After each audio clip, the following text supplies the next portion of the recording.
얼마 전에 우리 동창 신부들 모임이 있었어요. 한참 재미나게 노는데 내 정말 친한 형이 전화를 받더니 그러더라고요. 뭐라고? 죽었다고? 아씨, 왜 죽어? 좀만 기다리지. 아씨, 내가 찾아가려고 그랬는데 왜 죽었어? 장례 미사가 언제야? 그렇게 묻더라고요. 월요일 날 전화를 받았으니까 수요일 날 수원 모전동 성당에서 장례 미사라고 알아서 딱 끊더라고요. 그래서 내가 너무너무 존경하고 좋아하는 형이길래 형 신부를 형, 경남형 무슨 얘기야? 그랬더니 유일하게 대자가 한 명이 있는데 위암 말기였대요. 4기. 근데 이제 신부인 대부를 이제 보고 싶었던 거. 그 신부님이 대부니까. 그래서 보고 싶다고 연락이 계속 왔대요. 계속 왔는데 내일 가지 이렇게 미루다 보니까 대자 죽은 걸 못 본 거야. 그러니까 그냥 내일로 미루다가 그 소중한 대자 죽는 걸 못 본 거예요. 그게 전화를 끊더라고요. 그래서 내가 그 형한테 그래서 형, 영국의 조지 버나드 쇼라는 사람이 있어. 들어봤지? 조지 버나드 쇼. 그랬더니 들어봤대. 그 사람이 극작가야. 근데 그 사람이 1950년에 죽었는데 그 사람이 몇 살에 죽었냐면 94살에 죽었어. 94살에.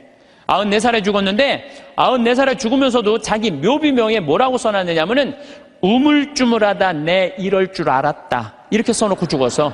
94살에 죽으면서도 우물쭈물하다 내 이럴 줄 알았다. 이러고 죽었어.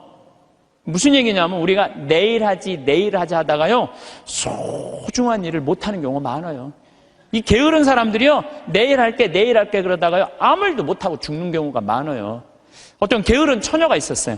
이 처녀는 아무것도 하기 싫은 거야. 머리도 안 감고 세수도 안 하고 이빨도 안 닦고 그냥 감기를 그냥 코에다 맨날 달고 사는 거예요. 밥도 자기 손으로 안 해먹고 자도 그냥 이불 속에 들어갔다가 그대로 터널 만들어 놓고 그대로 나오는 그런 여자예요. 근데 나머지는 아무것도 내 손으로 안 하는데 꼭 하나 자기가 해야 되는 일이 있어요. 똥은 자기가 싸야 돼요. 똥은 자기가 싸야 돼요. 똥은.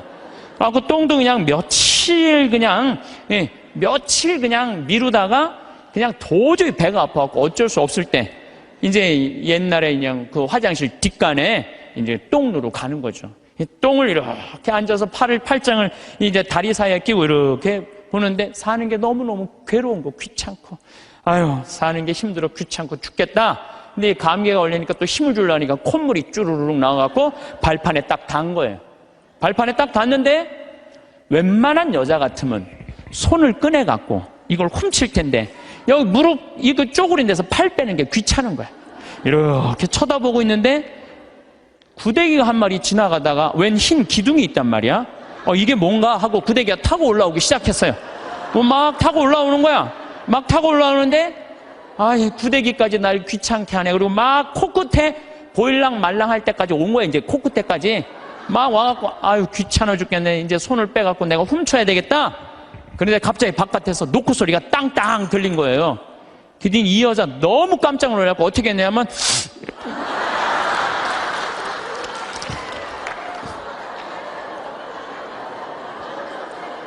우물쭈물하다가 그러는 경우 참 많아요. 우물쭈물하다가 큰 코 닥치는 사람들 많아요.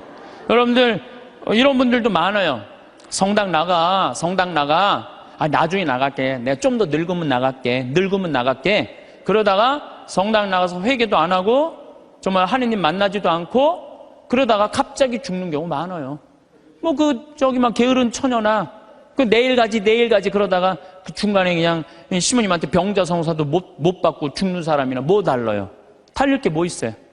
우리 생태마을에는 이제 그 여름에 환경 피정을 해요. 전국에서 70개 성당이 와요. 그럼 애들이 한 3,000명 정도 와요. 그럼 2월 달에 예약이 끝나요. 그럼 어떤 성당은 2월 달부터 계속 답사 와요. 답사 오고 프로그램 확인하고 선생님, 신부님, 수녀님들이 다 와갖고 궁금한 거 있으면 다 물어봐. 그런 성당들은요 와서 프로그램 잘하고 가요. 근데 어떤 성당은 답사도 안 오고 전화도 안 하고 프로그램 문의도 전화 안 해. 6월달, 7월달 하기 전에 6월달에 오리엔테이션을 해요. 전국에 있는 성당에 다 오라고 그래갖고 하루. 그래서 프로그램 다 답사식 그것도 안 와. 아무 준비도 안 하고 딱 왔다가 내가 이럴 줄 알았으면 여기 안 왔다고. 그리고 그냥 2박 3일 동안 싸우고 가는 성당들도 있어요. 보면은. 인생에 있어서 준비가 안 돼 있는 사람들은 항상 싸워요. 항상. 보면은 우리 생태마을에도 우리 직원들 이렇게 보면은 야 여기 고추밭에 대 좀 한 100평 좀 전부 다 걷어놔. 저녁에 와보면 안 걷어놨어. 왜 안 걷어놨어? 뭐 태풍이 온다고 그랬다. 뭐 누가 일을 시켰다. 계속 핑계를 대요. 그럼 내가 잘라요. 게으른 사람은 어떻게 했어요?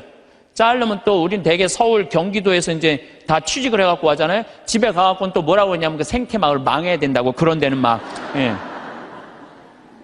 꼭 게으른 사람들이 남 핑계를 많이 대요. 마태복음 24장 45절에 보면 충실한 종과 불충실한 종 얘기가 나와요. 주인이 자기 종에게 집안 식솔들에게 제때 양식을 내줬는데 그렇게 하는 슬기로운 종이 있는가 하면은 주인이 늦게 오려니 하고 술 먹고 때리고 이래갖고 주인이 갑자기 어느 날 와서 당황한다 이거죠. 그러니까 여러분들 우리가 인생을 살 때는 항상 부지런해야 돼요. 그러니까 여러분들 앞으로 5년 후에 내가 뭘 할 거다, 10년 후에 뭘 할 거다, 20년 후에 뭘 할 거다, 30년 후에 뭘 할 거다, 이거 계획 서 있어야 돼, 안 서 있어야 돼요? 서 있어야 돼요. 그런데 그냥 아무 계획 없는 분들, 여기 지금 50에 은퇴해갖고 나는 아무 계획이 없다. 그러면은 50에 은퇴하면은 죽어요, 안 죽어요? 그 죽으면 너도 편안하고 나도 편안하고 대한민국 다 편안한데 안 죽어요. 50이 넘어서 100살까지 안 죽는 거. 50년 동안 아무 계획이 없는 사람들은 게으르게 살 수밖에 없어요. 여러분들, 우리나라가 지금 100살 이상이 몇 명이냐면 13,400명이에요. 100살 이상이. 근데 더 놀라운 건 뭔지 아세요? 3년 전에 내가 100살 이상 넘은 사람들 조사를 했을 때 몇 명이냐면 2,400명이었어요. 2,400명. 3년 사이에 10,000명이 늘은 거, 10,000명이. 안 죽고 10,000명이 그대로 3년 사이에 10,000명이 늘은 거예요. 지금 90살에서부터 100살까지는 몇 명이냐면 13만 4천 명이에요. 13만 4천 명. 그런데 80살에서부터 90살까지는 몇 명이냐면 97만 명이에요. 97만 명. 근데 70살부터 80살까지 몇 명이 270만 명, 273명.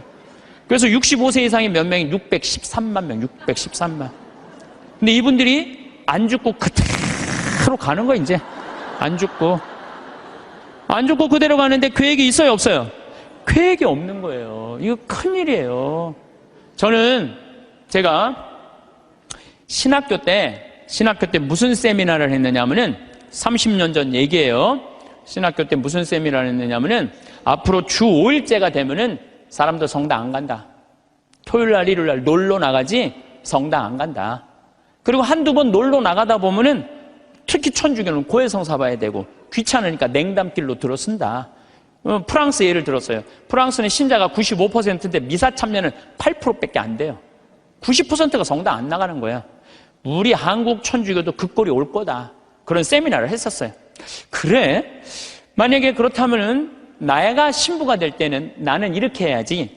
시골에다가 아름다운 데다 집 져놓고 토요일 날, 일요일 날 클리 놀러 와라. 클리. 놀러 와서 거기서 미사 참여도 하고 교육도 받고 찬양도 해자. 그래갖고 저는 신학생 때부터 생태마을 꾸밀 걸 생각을 했었어요. 그때부터 나는 공부도 하고 책도 읽고. 그래서 신부 되자마자 저는 땅 보러 다녔어요. 돈이 한 푼도 없는데도 30억짜리 50억짜리 땅 보러 다녔어요. 진짜로. 근데 한 15년 전에 교구에서 평창에 땅 있으니까 쓰라고 저한테 허락을 했어요. 그래서 저는 15년 전부터 생태마을을 꾸민 거예요. 쫙 꾸몄죠. 이제 지금 거의 이제 제가 이제 신부된 지 20년이 넘었는데 우리 생태마을을 20년 동안 꾸며놓으니까요. 너무 행복한 거예요. 막 봄에는 마로니에, 자기나무, 그 다음에 벚나무, 별꽃이 다 피는 거예요. 참 아름다워요. 요즘 가을엔 또 단풍이 그냥 기가 막혀요. 그러니까 여러분도 한번 생각을 해봐요. 여러분도 한 5평짜리 내가 정원을 꾸며놨을 때 이 정원이 이쁘면 행복해, 안 행복해요? 근데 내 정원은 15,000평이야, 15,000평. 15,000평이니까 나는 그걸 보고 있으면요. 너무 행복한 거예요. 나는 하느님께서 우주를 나는 15,000평을 만드는데 하느님은 우주를 창조했잖아요. 우주를 창조하고 뭐라 그랬어요? 보시니 참 좋았다. 첫날도 보시니 참 좋았다. 둘째 날도 보시니 참 좋았다. 셋째 날도 보시니 참 좋았다. 여섯째 날 마지막 인간 만들어 놓고 보시니 참. 나는 그 느낌 아니까.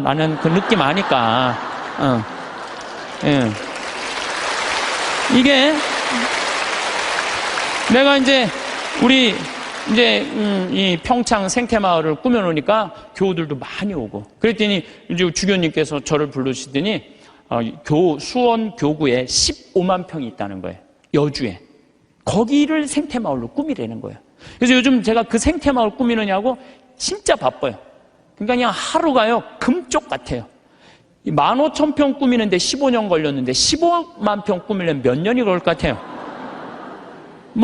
이제 경험도 있고 나름대로 이제 역량도 생겼으니까 거기 한 10년 정도는 충분히 꾸밀 것 같아요. 그러니까 저는 60살 때까지 할 일이 줄을 서서 기다리고 있는 거예요. 그러니까 게으를 시간이 없는 거예요. 게으를 시간이. 근데 이번 3월 달에 아프리카 잠비아를 갔는데 80만 평의 농토를 수녀님들이 갖고 있더라고요. 근데 2만 평밖에 안 한 거, 2만 평밖에. 그래서 수녀님 왜 이 넓은 농토를 다 풀밭으로 그냥 황무지로 놔두고 왜 2만 평밖에 농사를 못 짓느냐? 그랬더니 신부님 기계가 아무것도 없는데 손으로 한 사람이 최대한 농사 지을 수 있는 게 1,000평이에요, 1,000평. 거기 한 20명 되는데 20명이 다 줘봐 2만 평밖에 못 하는 거. 기계 살 돈이 없다는 거예요. 그래서 내가 수녀님한테 약속을 했어요. 수녀님, 내가 한국에 가갖고 포크레인, 트랙터, 경운기 다 사서 보내줄 테니까 걱정하지 말아라. 내가 내년에는 이 80만 평 완전히 농장으로 만들어주겠다. 그렇게 약속을 그냥 하고 왔어요, 제가. 그냥 하고 왔는데, 아니, 여기 딱 한국에 와갖고 제가 강의 때 몇 번 얘기했어요. 좀 도와줬으면 좋겠다. 한 2억 정도면 될 것 같으니까 여러분들 도와줬으면 좋겠다. 근데 교우들이 또 우리 절에 다니시는 분들, 교회 다니시는 분들까지 보내주는 거예요. 근데 3억이 들어왔어. 난 2억이면 되는데 굳이 3억까지 들어와. 3억. 그런데 막상 포크레인을 사고 트랙터를 사고 경운기를 사고 이래 보니까 딱 3억이 드는 거예요. 그러니까 하느님 계산하고 내 계산하고는 달랐던 거예요. 하느님은 3억인데 제가 왜 2억이라고 그럴까? 하느님이 3억을 보내준 거죠. 근데 요즘은 시절이 좋아갖고 택배로 다 가요. 그래서 내가 오늘 인천항에 가서 내일 이제 택배로 가는 거 축성 다 해주고 그리고 왔어요. 그러니까 이제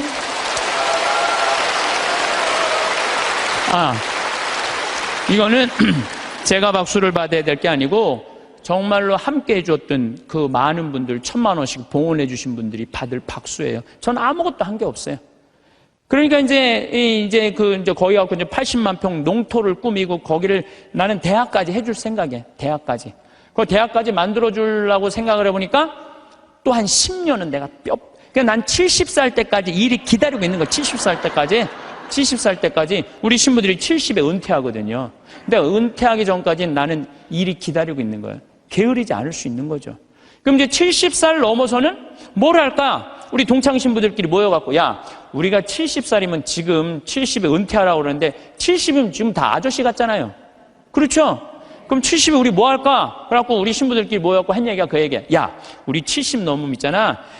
적어도 신부 생활 한 30년, 40년 하면은 하느님하고 거의 친하니까 반 귀신이다. 반 귀신 되니까 우리 커피숍 하자. 커피숍에서 커피 마시러 오는 사람들, 정말 힘들고 고통스러운 교우들 얼마나 많으냐. 근데 본당 신부님 바쁘니까 면담도 못하고 커피 타주면서 면담하면 앉아서 면담해주고 우리 동창이 20명 되니까 하루에 돌아가면서 해봤자 일주일에 하루만 나가서 일하면 되는데 우리 요즘은 4주8자 커피숍도 많더라. 야, 우리 신부들도 은퇴해갖고 그거 해주자. 제가 그런 얘기 해요. 우리가 죽을 때까지 계획이 있어야 돼요. 계획이 없으면은요 우리의 삶이 너무너무 힘들어요. 우리의 삶이. 여러분들은 무슨 계획이 있으세요? 내가 지금 50, 60대 갖고 남은 30년, 40년 어떻게 살 계획 있으세요? 없으세요? 만약에 없다면은요 게으른 처냐고 별반 달릴 게 없어요. 지금 바로 지금 다가오고 있어요. 근데 아무 일도 안 하고 있으면 문제가 많은 거예요. 내가 그 요양병원 의사가 나한테 해준 얘기예요. 70살 먹은 딸이 93살 먹은 엄마한테 요양병원에 와갖고 뇌졸중으로 쓰러진 엄마한테 와갖고 밥을 먹이면서 한 숟갈 먹일 때마다 죽어 그러더래요. 그래서 왜 엄마한테 밥을 먹으면서 죽으라고 그러느냐? 그랬더니 70살 먹은 딸이 하는 얘기가 의사 선생님 내 말 좀 들어보라고. 엄마가 91살 때 뇌졸중으로 쓰러졌다는 거예요. 여러분들 90살 넘으면요 기력 다 떨어질 때, 그렇죠? 거기에 뇌졸중까지 쓰러지면은 길게 살아야 6개월 1년이에요. 그래서 자식들이 자식이 75, 73, 70, 그 다음에 68이라는 거야. 그 자기네들도 자식한테 매달려 사는데 그 90살 먹은 엄마 어떻게 모시냐. 병드는 엄마. 마침 엄마가 7천만 원짜리 전세 살고 있었대. 우리 그 전세 빼갖고 엄마 요양병원에 넣자. 살면 얼마나 살겠느냐. 그래갖고 엄마를 요양병원에 넣은 거예요. 여러분들 근데 이걸 알아야 돼요. 90살 넘어갖고 요양병원에 들어가잖아요. 그럼 의사들이요 안 죽여요. 살려내요. 그래갖고 2년 동안 이 할머니가 안 죽은 거야. 그러니까 7천만 원을 다 쓴 거야. 다 쓰고 난 다음에 이제 병원비를 안 내니까 모시고 가라.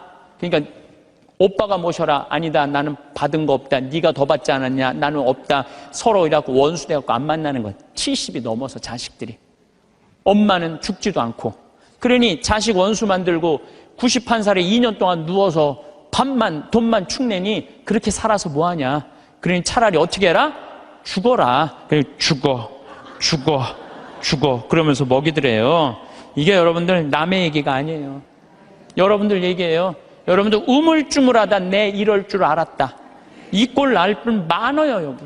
그냥 아무것도 안 하고, 아무 일도 안 하고. 그래서 저는 여러분들한테 정말 권하고 싶은 거는 내가 자식들한테 정말 늙어서 구박받기 싫으면 지금 운동해야 돼요.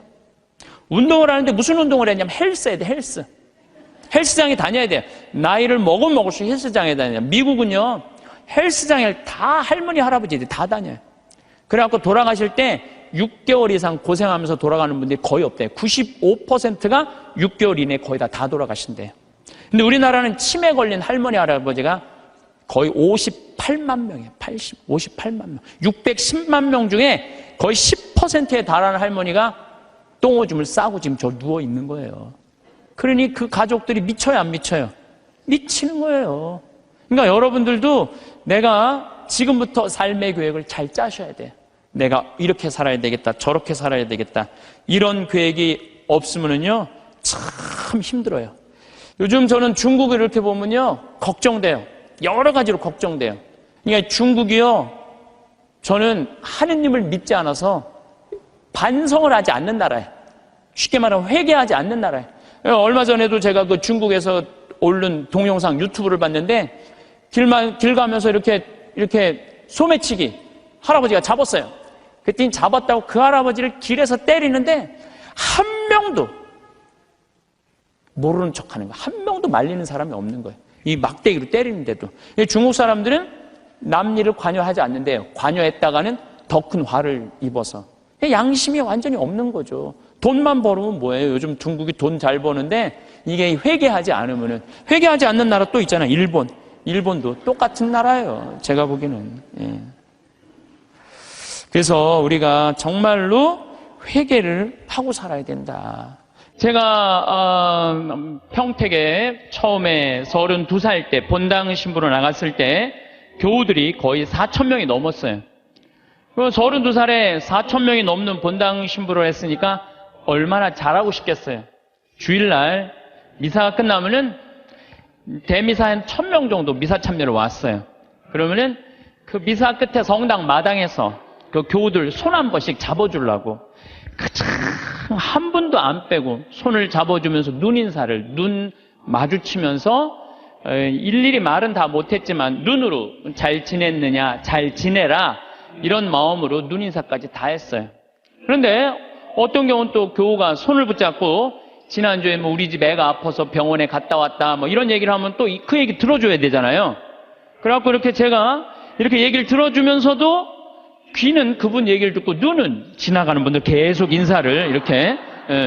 그래서 저는 제 나름대로 최선을 다해서 교우들 사랑의 마음을 전했다고 생각을 했어요. 근데 다음 주에 고해소에 들어와갖고 자매 하나가 막 우는 거예요. 신부님, 왜 나를 무시하느냐? 내가 돈이 없어 무시하냐? 아니면 사회적 지위가 낮아서 무시하냐?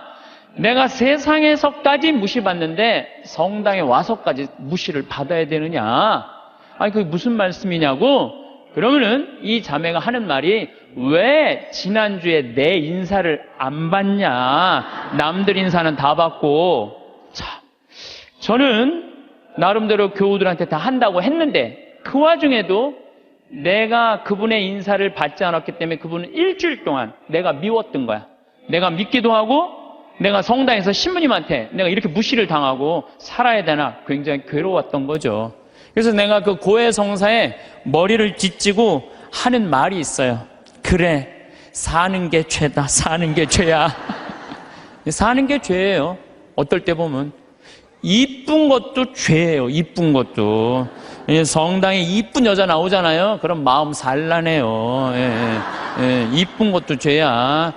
또 이쁜 여자가 또 그냥 거기서 그냥 막 성당에서 그냥 활동도 하고 막 빛이 나면은요, 더 미운 거죠. 나는 왜 저렇게 이쁘게 태어나지 못했을까? 어떨 때 보면은 이쁜 것도 죄예요. 여러분들은 성당에 열심히 나오고 싶어요. 자녀들 손잡고 남편하고 같이 행복하게 성가정 이루고 살고 싶어. 예수, 마리아, 요셉이 이룬 성가정, 여러분 다 그런 꿈이 있죠? 정말로 다 같이 미사 참여 손잡고 하고 싶은 꿈이 있는데, 자식은 성당 가자고 그러면은 마치 성당 가는 건 구닥다리나 하는 것처럼 엄마나 가라고 그러고 성당 가는 거 무시할 때, 내가 무시당하는 게 아니라 예수님까지 무시당하는 기분 들 때 우리가 너무너무 슬퍼요. 남편은 또 술 먹고 바람 피고 때리고 폭력을 하면은, 여러분들 그런 남편 정말로 죽이고 싶을 때도 있잖아요. 정말 난 착하게 살고 싶은데 마음에 죽이고 싶은 생각이 들 때가 있어요. 얼마 전에 어떤 할머니가 56년 동안 남편이 계속 때렸던 거예요.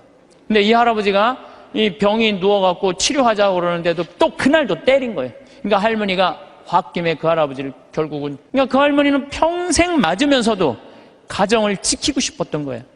그런데 그런 조그만 죄들이 쌓여서 제 생각에는 큰 죄가 되는 것 같아요. 조그만 죄들이. 나는 착하게 살고 싶은데 세상이 가만 놔둬요, 안 놔둬요? 가만히 안 놔두잖아요. 나 성당에서 신앙생활 열심히 하고 싶은데 다른 사람이 나 욕하고 헐뜯으면은 내 마음 안에서 미움이 생겨요, 안 생겨요? 나는 정말로 착하게 살고 싶은데 남들이 가만히 안 놔두는 거야. 또 보이스피싱 있잖아요.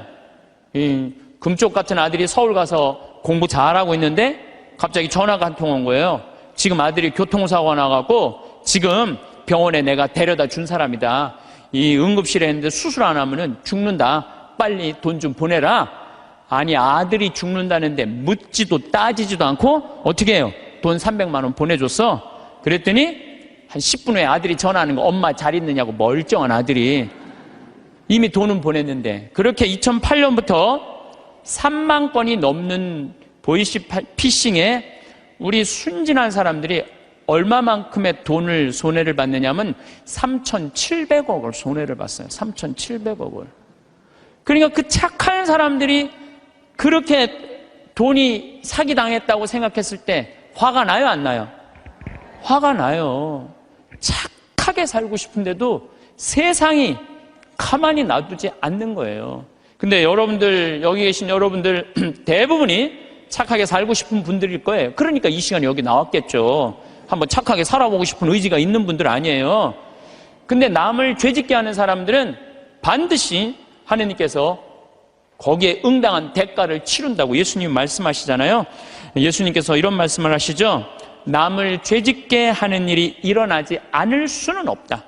참 중요한 말을 해요. 우리가 세상을 살면서 남을 죄짓게 하는 일을 안 일어날 수는 없다. 그러나 불행하여라. 그러한 일을 저지르는 자, 이 작은 이들 가운데 하나라도 죄짓게 하는 것보다 연자매를 목에 걸고 바다에 내던져지는 편이 훨씬 낫다. 너희는 스스로 조심하여라. 우리 이 세상 살아가면서요, 나도 죄를 안 짓고 살아야 되지만 나로 하여금 다른 사람이 죄를 져서는 안 된다는 거예요. 그래서 항상 죄에 대해서 경계를 해야 되는 거죠. 그래서 여러분들 주위 중에 지금 사기치는 사람들, 남 괴롭히는 사람들, 이런 사람들 누가 다 대신 벌 줄 거야? 하느님께서 대신 다 벌 줄 거예요. 그래서 여러분들이 직접 벌 주지 마세요. 누구한테 미뤄? 하느님한테 미뤄. 하느님이 좀 알아서 좀 해달라고. 그래서 이 세상에서 제일 회개시키기 힘든 사람이 어떤 사람이냐면은 자기는 죄 지은 게 하나도 없고 다 남 탓이라고 생각하는 사람. 마누라 실컷 두들겨 패고 난 다음에 당신 마누라 때리면 안 된다고 그럴 때 나는 잘못한 거 하나도 없다. 저 마누라가 잘못해서 내가 두들겨 팬 거다. 이런 사람은 회개시킬 수가 없어요. 그러니까 여기 계신 분들 중에 나는 지금 잘하고 있는데 남들이 잘못돼 갖고 내가 죄를 짓는 거다. 내가 때리거나 이러는 거다. 이거 큰 위험에 빠진 분들이에요. 옛날에 러시아에 신부님이 한 분 계셨어요. 이 신부님은 이렇게 시내 본당 신부님이었어요.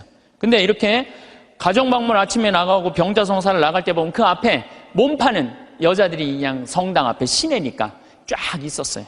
그래갖고 밤새 막 옷 그런 거 그냥 빨아놓고 걸어놓으면은 신부님이 나가면서 회개하라고, 니네들 때문에 수많은 사람들이 죄 속에 빠지고 너희들도 죄의 굴레 속에서 산다고, 회개 안 하지면은 너희들은 지옥에 갈 것이라고. 신부님 나갈 때 또 들어올 때 또 그냥 밤에 그냥 여자들이 그냥 몸 판다고 쫙 이상하게 옷 입고 앉아 있으면은 그냥 신부님 눈꼴이 시잖아요. 그러니까 뭐라 그래? 회개하라고. 너희들 그렇게 죄 지면은 지옥에 갈 거라고. 그래서 신부님은 평생 그 여자들한테 회개하라고 얘기를 했어요. 그래도 이 여자는 먹고 살아야 되니까 그냥 신부님이 그럴 때마다 눈물을 흘리고 회개를 했어요. 그런데 신부님이 그렇게 열심히 하늘나라 선포하다가 돌아가셨어요. 돌아가셨는데 신부님이 돌아가신 날 그 성당 앞에서 맨날 몸 팔던 여자도 같이 죽은 거야. 똑같은 날.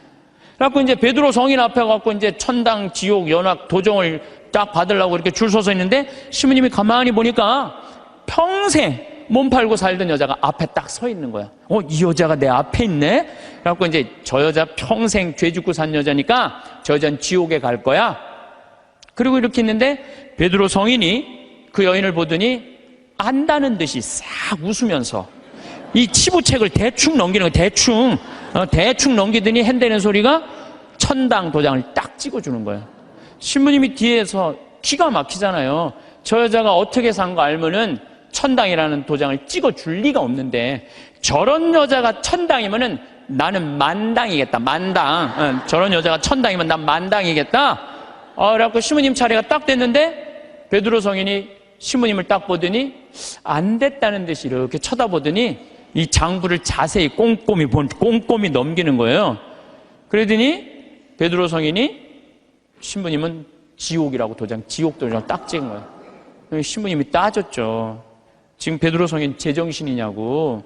평생 몸 팔고 산 저 여자는 천당이고 하느님 나라 평생 선포하고 산 난 왜 지옥이냐고. 이유를 대라고.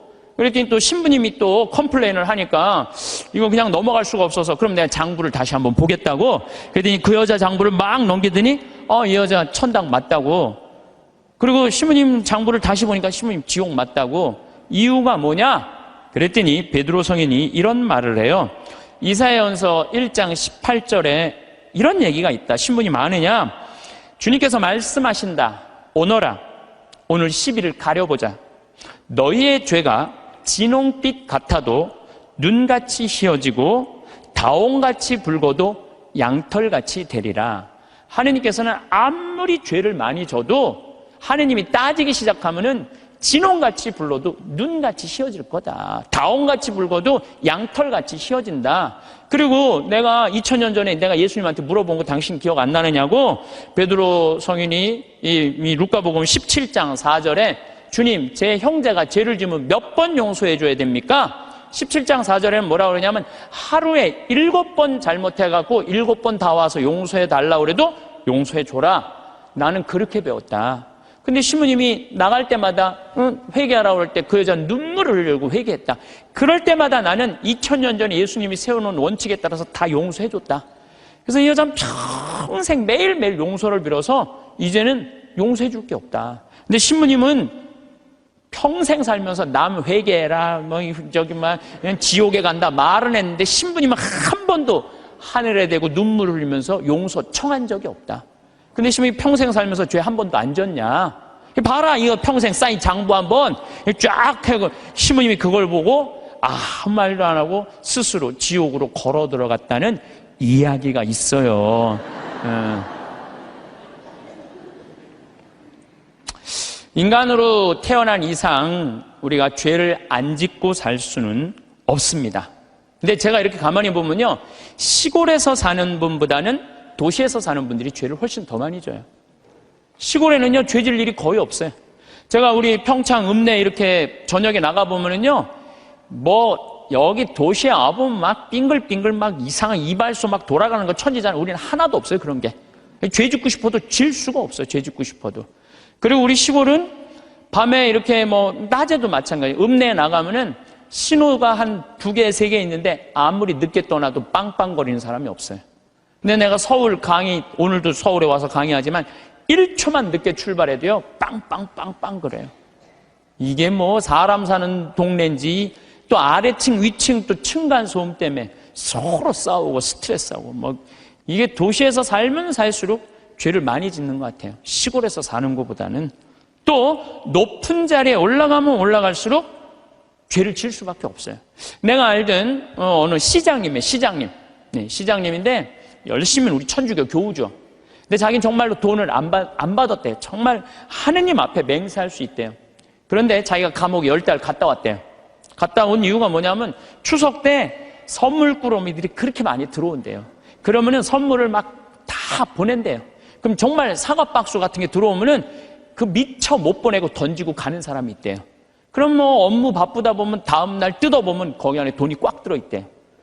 그래갖고 다시 돌려줘도 하루만 그게 그 집에서 잠을 자도 이게 거리가 된다는 거예요.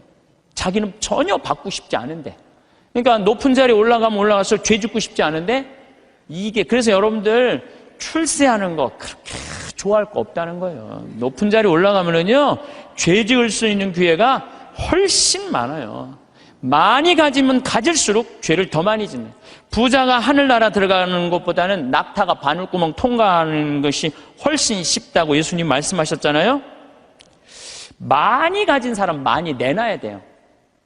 빌 게이츠, 워런 버핏 이 두 사람이 얼마를 만들어놨냐면 1000억 달러를 만들어놨어요. 1000억 달러.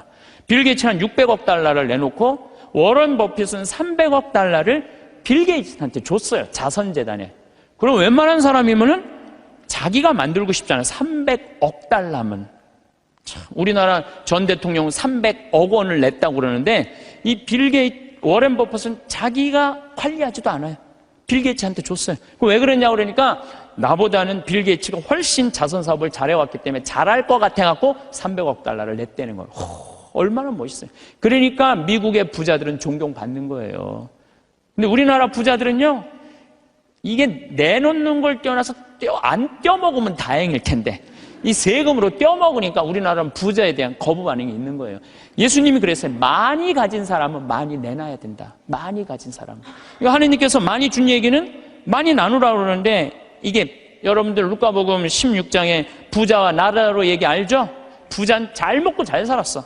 하다못해 나자로 떨어지는 부스러기도 개가 나자로 종기 핥았어요. 근데 마지막 날에는 나자로는 아브라함 품에서 참 호강을 하고 부자는 뜨거운 불덩이에서 물 한 방울 그것도 못 먹었잖아요. 예수님이 그러잖아요. 살아생전에 너무 고생을 했기 때문에 이 나자로는 호강을 하는 거. 당신은 부자인데 아무것도 나누지 않았고 고생하는 거다. 그러니까 우리가 돈이 많고 출세하면 할수록 뭐에 가까우냐면 죄에 가까운 거예요. 그만큼 뭐가 많아? 책임이 많기 때문에 책임이. 없는 게 속편한 게 있어. 예수님은 이방인, 죄인들, 창녀들이 먼저 천국 간다는 말이 저는 요즘 조금 이해가 돼요. 버림받고 가난하고 빼곡고 힘없는 사람 천당 갈 확률이 많아요. 근데 여기가 지금 수서성당이란 말이에요. 우리나라에서 제일 잘 사는 동네란 말이야. 약간 위험하지 않을까. 그러니까 여러분들은 어떻게 해야 돼? 더 많이 내놔야죠. 그러면 우리가 어떻게 죄를 질 수 있느냐? 우리가 자그만 죄들이 커서 큰 죄가 되는데 그 자그만 죄, 우리가 큰 죄로 가는 첫 번째 뭐냐면 게으름이에요. 게으름. 덴마크 속담에 이런 얘기가 있어요. 젊어서 게으름은 늙어서 도적이 된다고 그래요. 게으른 사람이요, 다 남 욕하고 비난하고 사기치는 거예요. 대부분이. 사도 바오로가 데살로니가 후서 2서 3장 16절에서 5절에 이런 얘기를 해요. 무질서하게 살아가면서 우리에게서 받은 전통을 따르지 않는 형제는 누구든지 멀리 하십시오. 우리는 여러분과 함께 있을 때 무질서하게 살지 않았고 아무에게서도 양식을 거저 얻어먹지 않았으며 오히려 여러분 가운데 누구에게도 폐를 끼치지 않으려고 수고와 고생을 하며 밤낮으로 일하였습니다. 사도 바오로도요, 하느님을 전하면서도 교우들한테 폐 끼치기 싫어갖고 어떻게 밤낮으로 그물 짜는 일을 했다는 거예요. 그물 짜는 일. 사람은요, 일을 해야 돼요. 일 안 하는 사람들이 다 남 탓하고 남 비난하고 이러는 사람들, 일 안 하는 사람들이, 사실 우리는 여러분 곁에 있을 때 일하기 싫어하는 자는 먹지도 말라고 거듭 지시하였습니다. 일하기 싫어하는 사람은 먹지도 말라 이거예요. 그런데 듣지 않니 여러분 가운데 무질서하게 살아가면서 일은 하지 않고 남의 일에만 참견만 하는 자들이 있다고 합니다. 일 안 하면 할 일이 없는데 뭐 할 것 같아요? 참견하는 거예요. 여러분들 50, 60 넘어갖고 부부싸움 왜 하는 줄 알아요? 남편들하고 부부싸움 왜 하는 줄 알아요? 할 일이 없으니까. 할 일이 없으니까 싸우는 일밖에 없는 거예요. 그냥 아내 뭐 반찬을 왜 이렇게 했느냐, 청소를 이렇게 했냐, 그냥. 그러니까 젊었을 때 그냥 제발 일찍 퇴근하라고 그래도 그냥 일찍 집에도 들어오지 않더니 늙어선 굳이 집에 들어오지 않아도 되는데 그냥 때 따라 철 따라 그냥 집에 들어와갖고 그냥 일이 없으니까 챙겨내는 게 일이. 그런 사람들에게 우리는 주 예수 그리스도의 이름으로 지시하고 권고합니다. 묵묵히 일하여 자기 양식을 벌어 먹도록 하십시오. 오늘도 내일도 아무 계획이 없거나 일이 없으면 사는 게 지겨워요. 일이 없으면 지겨워요. 우리는 저는 어렸을 때 시골에서 농사 졌어요. 옛날에는요, 다 일해야지 먹고 살았어요. 전 7살 때 벼를 뱄어요. 사람들이 믿지 못하겠지만 할머니들은 이해가 할 거예요. 7살 때 벼를 뱄어요. 벼를 베고 아버지가 꼭 이 뒤에다가 꼭 볕단을 한 단씩 져줬어요. 그럼 그걸 지고 집에까지 갔었어야 돼. 그걸 지고 가면 목이 얼마나 따가운지 몰라요. 그래갖고 내가 지금도 기억이 안 되니까 논두렁에 내가 이렇게 그게 무거우니까 기대고 한 얘기가 있어. 아유, 사는 게 이렇게 힘드네. 이렇게. 그러니까 옛날에는요, 중고등학교 학교도 못 다녔지만은 옛날에는요, 애들이 10살, 15살 다 일했기 때문에 문제 있는 애들이 없었어요. 근데 요즘은요, 아버지만 일해도 다 먹고 살아. 나머지는 일을 안 해도 돼. 근데 학생은 뭐가 전문이에요? 뭐가 일이에요? 학생한테는 공부가 일이죠. 그런데 여러분들 이걸 알아야 돼요. 대한민국 이 병을 고쳐야 돼요. 애들이요, 중학교 1학년 때까지는 따라가요, 공부를. 근데 중학교 2학년만 되면 못 따라가요. 갑자기 함수, 이원 1차 연립 방정식 이런 게 막 미지수 이런 게 막 나와요. 그러니까 애들이 이해를 못하는 거예요. 중학교 2학년만 되면은. 영어도 막 관계 대명사, 관계 부사. 내가 2학년 교과 과정을 다 이거 강의하는 거 뽑아봤어. 나도 모르는 게 많더라고. 나도 모르는 게. 그러니까 중학교 2학년 애들은요, 몸은 크지 이해는 안 되지. 엄마는 공부하라고 그러지. 학교 가면은 수업 시간에 알아듣는 건 하나도 없지. 신경질이 나요, 안 나요? 그러니까 이 중학교 2학년 애들이 무서운 거예요. 그래서 무서운 거, 얘네들이. 얼마 전에도 중학교 2학년 애가 선생님한테 욕을 하고 그냥 신경질 하는데 창문을 깨갖고 그냥 여기 붕대를 감고 왔더라고. 중학교 2학년이요, 무시무시해요. 북한이 왜 전쟁을 못 일으켜요? 중학교 2학년 애들이 무서워서 전쟁을 못 일으켜요. 얘네들이 무슨 일을 할 줄 몰라갖고. 여러분 혹시 자녀들 중에 중학교 2학년, 걔네들 무서워요, 중학교 2학년 애들. 요즘은 그 운전면허인데도 초보 운전 이거 안 써붙인대잖아요. 차 뒤에다가 중2 타고 있음 이것만 써붙이면 그냥 아무도 안 건드려. 그러니까 중학교 2학년 때부터 어떤 일이 벌어지느냐면은 중학교 2학년, 3학년, 고등학교 1, 2, 3학년 5년 동안 이해 안 되는 상태에서 5년을 학교를 다니는 거예요. 그러니까 이때부터 뭘 하느냐면 게임을 하는 거예요. 이때부터 게임을 하는 거예요. 그건 이해가 되니까. 게임은 이해가 되잖아요. 몇 번만 하고. 그리고 시험은 한 번 못 보면 그걸로 끝나지만 게임은 한 번 실패해도 다음에 다시 기회 줘요, 안 줘요? 머리만 살면 계속 기회를 주잖아요. 그러니까 애들이 게임에 미치는 거예요.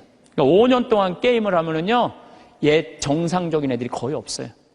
근데 독일은요, 딱 7학년제로 해갖고 중학교 2학년 딱 나이 돼갖고 얘가 공부를 이해를 한다. 그럼 인문계 학교로 보내요. 공부를 이해 못한다. 그럼 기술학교로 보내요. 기술학교로. 얘네들은 스트레스 받을 일이 하나도 없는 거야. 우리나라는 이해하는 놈이나 못하는 놈이나 다 고등학교 3학년 때까지 가는 거야. 이제 내일 모레 이제 수능 볼 때까지 다 같이 가는 거야. 수능 볼 때까지. 그러니까 5년 동안 얘네들이 다 수많은 문제들을 일으키는 거예요. 공부 못하는 애들은요, 학교 가갖고 운동을 하든지, 아니면 내가 지금 잠비아에 트럭탑 경운기 포크레인 보내듯이 트럭탑 경운기 포크레인을 배우든지, 그럼요, 걔네들 절대 문제 일으키지 않아요. 일이 없으니까, 학교에 가갖고 일이 없으니까 얼마나 지겹겠어요. 거기다가 그냥 학원 밤까지. 그러니까 애들이 미치는 거예요. 그러니까 요즘 애들이 제정신 있는 애들이 별로 없는 거죠. 그래서 제가 항상 드리는 말씀이 그거예요. 고등학교 3학년 여러분들 자녀들 가운데, 고등학교 3학년 자녀들 가운데 애는 착해. 등치는 산만하고 머리가 안 돌아가. 그런 애들은 우리 생태마을에 취직시키세요. 우리 생태마을에 지금 농장도 10명이 필요하고 주방도 10명이 필요해요. 왜냐하면 농장에요, 천지가 돈이에요. 여러분 고개만 돌리면 천지가 돈이에요. 왜? 이 10월 1일부터 한 20일까지 깻잎 따거든요. 깻잎만 작년에 우리가 5천만 원, 5천만 원어치 깻잎을 담아서 팔아요. 그러면은 2억 원어치를 따도 2억 다 팔아요. 근데 딸 손이 없는 거야, 딸 손이. 깻잎 끝나고 나면 콩잎, 이 콩잎 누런 거, 이거 다 돈이에요, 다 돈이에요. 그것만 따갖고 된장 속에 박아두면은 서울 사람들 그것만 먹으면 이거 어디서 사느냐고. 다 돈이야, 다 돈. 근데 뭐가 일이 없다는 거예요. 내가 우리 수원교구 주부에다가도 고등학교 3학년 아이들 중에 튼튼한 아이들, 수능 시험 못 본 애들, 이런 애들, 착한 애들, 이런 애들 취직 원서 내라고 내가 수없이 지금 내도 고등학교 3학년 졸업한 애들은 한 명도 없어요. 뭐냐면 내 자식만은 농사 안 시키겠다 이거예요. 내 자식이 여기서 빈둥거리고 놀아도 끝났는데도 엄마들은 꿈을 포기하지 않는 거예요. 대한민국의 불행이 여기 있는 거예요. 거기서 그냥 원서만 넣어갖고 대학 들어가 봐요. 그럼 끝나고 난 다음에 취직 안 되면. 그래서 캥거루가 우리나라가 47만 명이에요. 엄마의 그 뱃속에서 25, 30살이 됐는데도 직장을 못 구하고 그냥 집에서 엄마 뱃속에서 그냥 거기서 용돈 받아갖고 쓰는 애들 캥거루가 47만 명이래. 47만 명. 그러니까 그 집들이 다 스트레스 받는 거예요. 죽이느니 원수니 너 같은 걸 낳고 내가 미역국을 끓여 먹은 내가 미친놈이라는 둥 뭐 이런 일들이 벌어지는 거예요. 저는 그래서 이런 생각이 들어요. 지금 시골에 우리가 농민들이 한 350만, 한 360만 정도 되는데 다 70, 80, 90의 나이가. 취직 그 집에 다 테란이에요. 다. 지금 20대들 놀고 집에서 컴퓨터 게임 이거 하는 애들 전부 다 거기 취직시키라는 거예요. 뭐 국가에서 월급도 좀 주고. 그래갖고 앞으로 블루오션은 농업이에요. 농업이 블루오션이에요. 사람이요, 일을 해야지 죄를 안 져요. 일하는 사람은요, 남 탓할 시간 없어요. 남 핑계 댈 시간 없어요. 일이 막 하는 사람들, 하루하루가 금쪽 같은데 남 욕할 시간이 어딨어. 아무것도 할 일 없는 사람이 대통령부터 저 밑에까지 다 욕하는 거예요. 온갖 거 다 참견하면서 다 일 없는 사람들이 남 욕하는 거지, 일 있는 사람은요, 남 욕할 시간이 없어요. 그래서 우리가 진짜 무서운 거는 일을 안 하는 거다. 요즘 일하고 싶어도 일자리가 없다고들 하는데 우리나라들 중소기업, 농촌 천지가 일손이 모자라요. 우리 형님도 뭐 큰 형님도 한 40명 정도 공장에서 데리고 일을 하는데 우리나라 아이들은요 일주일만 하면 다 내던지고 간대요. 그러니까 우즈베키스탄, 파키스탄 뭐 이런 데서 방글라데시 얘네들 쓸 수밖에 없다는 거예요. 나도 한번 공장에 가보니까 까만 애들이 그냥 눈이 그냥 하얀 애들이 막 이런 애들이 다 일을 하더라고요. 그러면서도 우리는 일자리가 없다고 이러니 이게 얼마나 얼마나 답답하냐 이거예요. 여러분들, 섹스피어는 이런 얘기를 해요. 잠자는 거인보다는 부지런한 난장이가 낫다로래. 아무리 능력이 뛰어난 자라도 부지런한 사람을 이길 수가 없어요.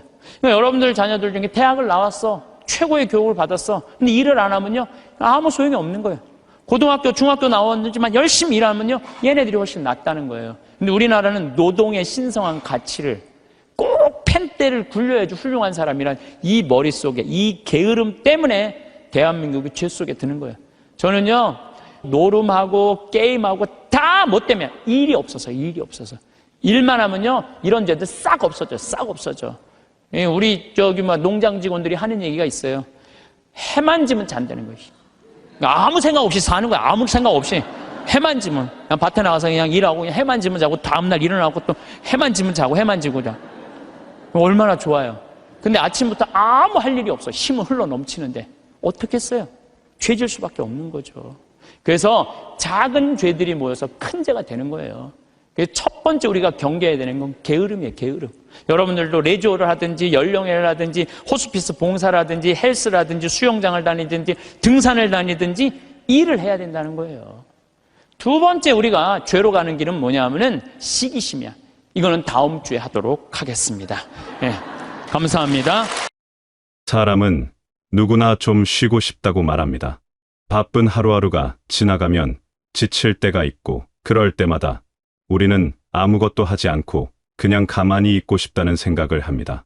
하지만 막상 정말로 아무것도 할 일이 없는 날들이 며칠씩 이어지면 우리 마음은 예상과 다르게 편안해지지 않습니다. 오히려 묘한 불안감이 찾아오고 하루가 길게만 느껴지며 마음 한구석이 텅 빈 것처럼 허전해집니다. 아침에 눈을 뜨는 순간 오늘 나를 기다리는 일이 하나도 없다는 사실을 깨달을 때가 있습니다. 그 순간 우리는 어쩐지 하루가 무겁게 느껴집니다. 해야 할 일이 없다는 것은 분명 편한 일처럼 보이지만 실제로는 우리 마음이 기댈 곳을 잃어버린다는 뜻이기도 합니다. 마음이 기댈 곳 없이 그저 흘러가게 두면 우리는 생각보다 쉽게 힘을 잃고 무기력해집니다. 하루가 의미 없이 지나가고 그런 날들이 쌓이면 우리는 점점 우리 자신이 작아지는 것 같은 기분을 느끼게 됩니다. 창밖을 바라보며 하루가 지나가는 것을 그저 지켜만 보고 있으면 시간은 느리게 가는 것 같으면서도 어느새 하루가 끝나 있습니다. 그리고 그렇게 지나간 하루를 돌아보면 내가 오늘 무엇을 했는지 기억나는 것이 없습니다. 그저 시간이 흘러갔을 뿐 내가 하루를 살았다는 느낌이 들지 않습니다. 이런 날들이 반복되면 우리는 점점 우리 자신과 멀어지는 것 같은 기분을 느낍니다. 사람은 본래 무언가를 하며 살아가도록 만들어진 존재입니다. 손을 움직이고 생각을 모으고 작은 목표를 세우고 그것을 이루어가는 과정 속에서 우리는 살아있음을 느낍니다. 그래서 일이 있다는 것, 무언가 해야 할 것이 있다는 것은 사실 우리 삶에 있어 큰 축복입니다. 일이 없다는 것은 자유로운 듯 보이지만 실제로는 우리를 공허함 속으로 밀어넣습니다.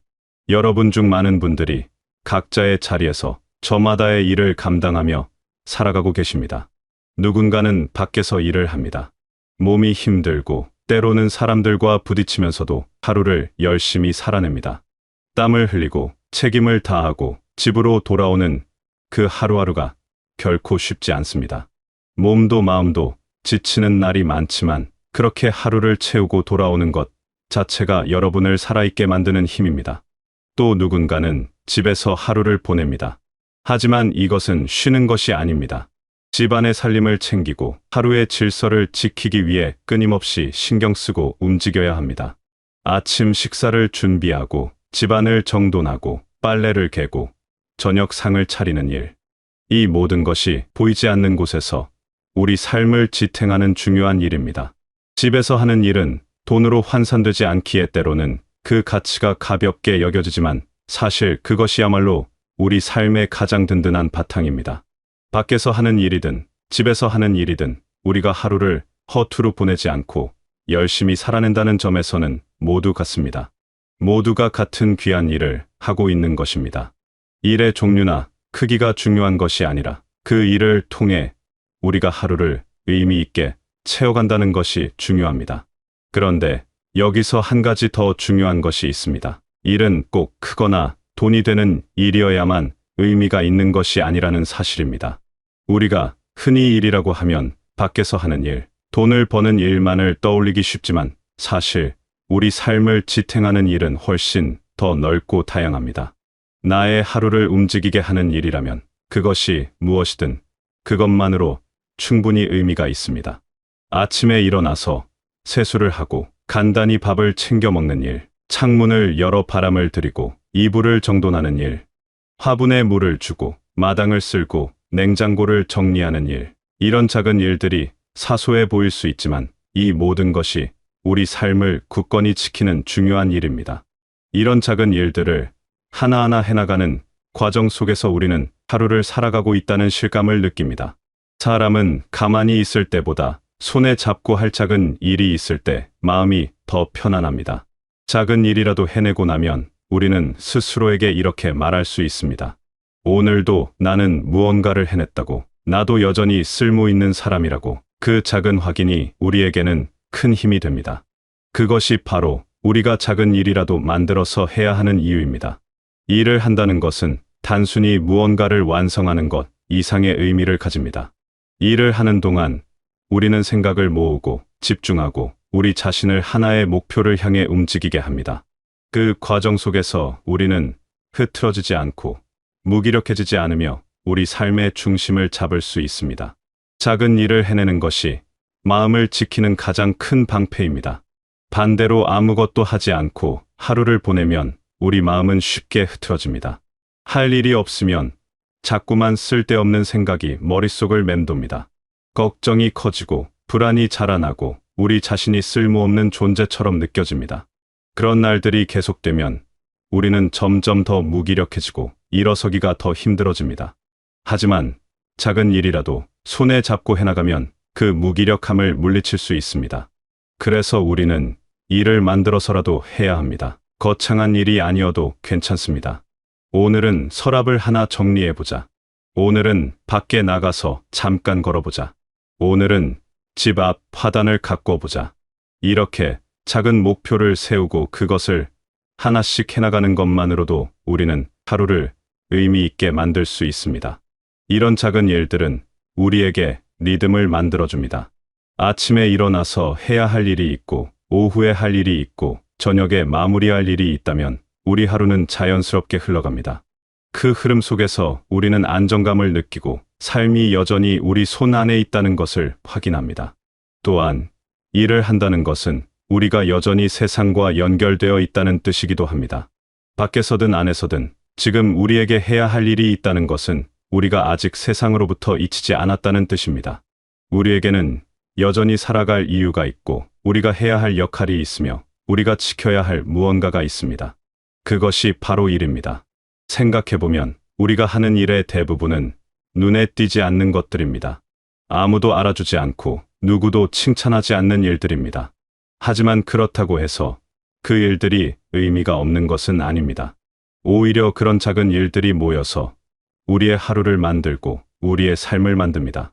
식탁을 닦고 설거지를 하고 옷을 정리하고 마루를 쓸고 먼지를 털어내는 이 모든 일들이 우리 집을 집답게 만들고 우리 삶을 삶답게 만듭니다. 그리고 이런 일들을 하는 동안 우리는 우리 자신과 대화를 나눕니다. 손을 움직이면서 오늘 하루를 돌아보고 내일을 생각하고 작은 계획을 세웁니다. 일을 하는 시간은 단순히 무언가를 완성하는 시간이 아니라 우리가 우리 자신과 함께 있는 시간이기도 합니다. 그래서 일은 우리를 외롭지 않게 만들어줍니다. 일의 크기나 돈을 얼마나 버는가는 중요하지 않습니다. 세상의 기준으로 보면 하찮아 보이는 일이라도 그것이 나의 하루를 채우고 나의 마음을 움직이게 한다면 그것으로 충분합니다. 우리는 각자의 자리에서 각자의 방식으로 일을 하고 있고 그 모든 것이 다 소중합니다. 가끔은 이렇게 생각해 보십시오. 내가 지금 하고 있는 이 작은 일이 내 삶을 지탱하는 기둥이라고. 아침에 일어나서 밥을 먹고 집안을 정돈하고 무언가를 정리하고 누군가를 돌보고 나 자신을 돌보는 이 모든 일들이 내 삶을 무너지지 않게 하는 힘이라고. 그렇게 생각하면 어떤 일도 하찮지 않습니다. 우리는 때로 우리가 하는 일이 너무 작아 보여서 속상할 때가 있습니다. 남들은 더 큰 일을 하는 것 같고 더 의미 있는 일을 하는 것 같아 보입니다. 하지만 사실 모든 사람이 각자의 자리에서 자기만의 크기로 일을 하고 있습니다. 크고 작음의 문제가 아니라 그 일을 통해 우리가 하루를 살아내고 있느냐가 중요한 것입니다. 그리고 무엇보다 중요한 것은 일이 있다는 것 자체가 축복이라는 사실입니다. 우리는 때로 일이 힘들고 버겁다고 느낍니다. 하기 싫은 날도 많고 지치는 날도 많습니다. 하지만 그럼에도 불구하고 내 손으로 할 수 있는 일이 있다는 것, 그 자체가 우리 삶을 무기력함에서 벗어나게 하는 가장 크고 충분한 축복입니다. 일이 있다는 것은 우리가 아직 살아있다는 뜻이고 우리가 아직 무언가를 할 수 있다는 뜻이며 우리가 여전히 이 세상에 필요한 존재라는 뜻입니다. 그것은 우리에게 희망을 주고 힘을 주고 앞으로 나아갈 이유를 줍니다. 매일 아침 눈을 뜨고 오늘 할 일을 생각하고 그것을 하나씩 해나가는 것. 그 단순한 반복 속에서 우리는 우리 삶의 주인으로 살아갑니다. 누가 시켜서 하는 일이 아니라 내가 선택해서 하는 일. 그 선택과 실행의 과정 속에서 우리는 우리 자신을 존중하게 됩니다. 그러니 여러분, 지금 여러분이 하고 있는 그 작은 일을 소중히 여기십시오. 그것이 무엇이든 그 일이 여러분의 하루를 채우고 있다면 그것은 충분히 의미 있는 일입니다. 여러분은 지금 이 순간에도 귀한 일을 하고 계십니다. 때로는 힘들 수도 있고 때로는 지칠 수도 있습니다. 하지만 그럼에도 불구하고 여러분은 하루하루를 성실히 살아가고 계십니다. 작은 일이라도 해내고 손으로 무언가를 만들고 마음을 다해 하루를 채워가고 계십니다. 그 모든 것이 여러분을 지탱하는 힘입니다. 아침에 눈을 떴을 때 오늘 할 일이 있다는 것에 감사하십시오. 그 일이 비록 작더라도 그것이 여러분을 움직이게 하고 여러분에게 하루를 살아갈 이유를 준다면 그것은 여러분에게 주어진 선물입니다. 그 선물을 소중히 여기며 오늘도 한 걸음씩 나아가시기를 바랍니다. 여러분의 삶이 언제나 의미 있고 여러분이 하는 모든 작은 일들이 빛을 발하며 여러분이 매일매일 하루를 살아내는 그 자체로 충분히 소중한 사람이라는 것을 잊지 않으시길 바라겠습니다.